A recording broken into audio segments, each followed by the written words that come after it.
Laurent Bertin est présenté comme un ami qui va parler du secret des entrepreneurs qui réussissent. L'intervenant explique qu'il ne connaît pas le secret lui-même, mais qu'il a été chargé par Mika de parler à sa place. Il dit que la plupart des entrepreneurs qui réussissent appliquent ce secret sans le savoir. Ensuite, il raconte brièvement son histoire et comment il a quitté son poste de directeur informatique dans une banque pour se consacrer à l'hypnose et au coaching.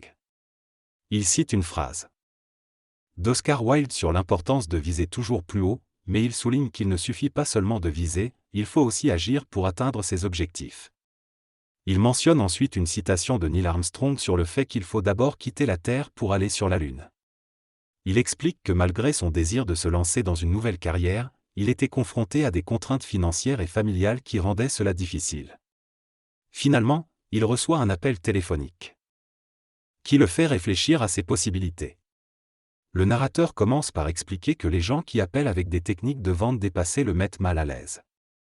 Il raconte ensuite qu'il a reçu un appel où une femme lui a appris que son bébé était décédé. Il exprime sa tristesse et sa colère, mais sa femme lui fait réaliser que d'autres personnes vivent des épreuves bien pires. Il mentionne également que sa femme souhaite changer de carrière pour devenir infirmière, ce qui l'a rendu encore plus frustré car il avait l'espoir de pouvoir quitter son propre emploi. Finalement, il dit avoir eu une sorte de rêve qui lui a fait comprendre que toute transformation commence par un abandon et que la réussite nécessite de sortir de sa zone de confort. Il explique que notre cerveau est programmé pour nous protéger de l'inconnu et de l'incertitude, ce qui rend la peur de sortir de cette zone de sécurité très difficile à surmonter.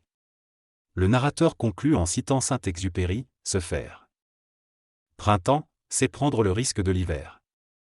Dans cette synthèse, l'auteur aborde la question de la souffrance liée à la réussite.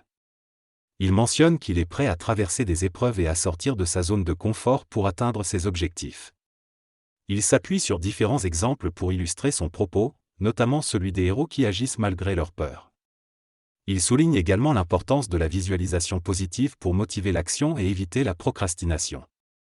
Enfin, il encourage à regarder les difficultés passées comme des expériences qui rendent plus fort et à prendre des risques pour atteindre ses aspirations. Le narrateur réfléchit à ce qui motive les transformations personnelles. Il réalise que les transformations autonomes commencent toujours par la même phrase « J'en ai marre de ce truc-là ». Il affirme que l'intolérance, envers autrui et envers ses propres limites, est le carburant de l'action. Il souligne l'importance de reconnaître et de travailler sur les limites inconscientes que l'on tolère.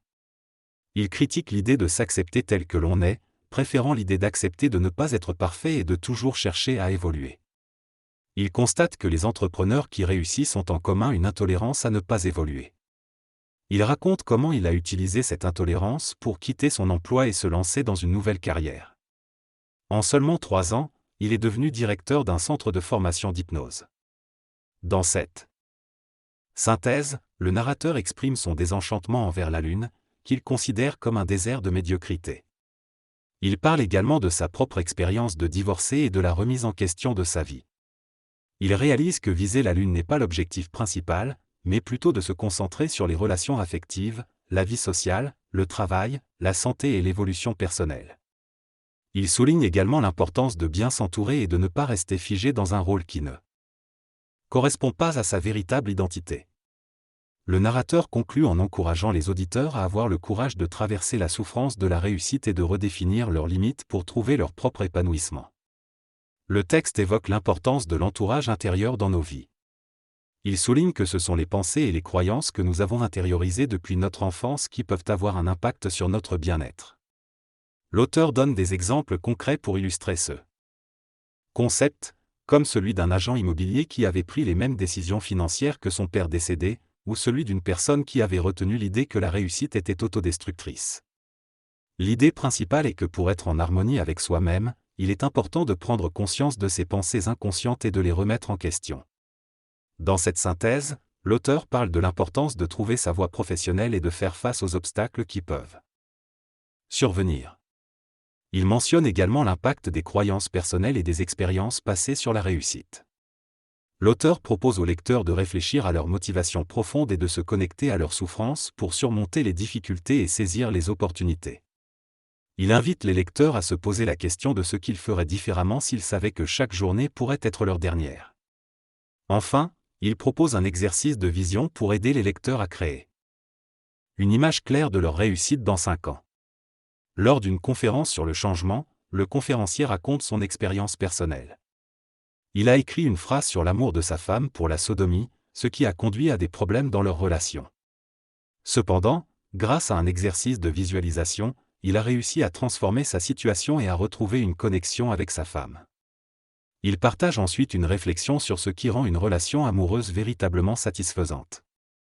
C'est l'importance de partager des moments de routine du quotidien.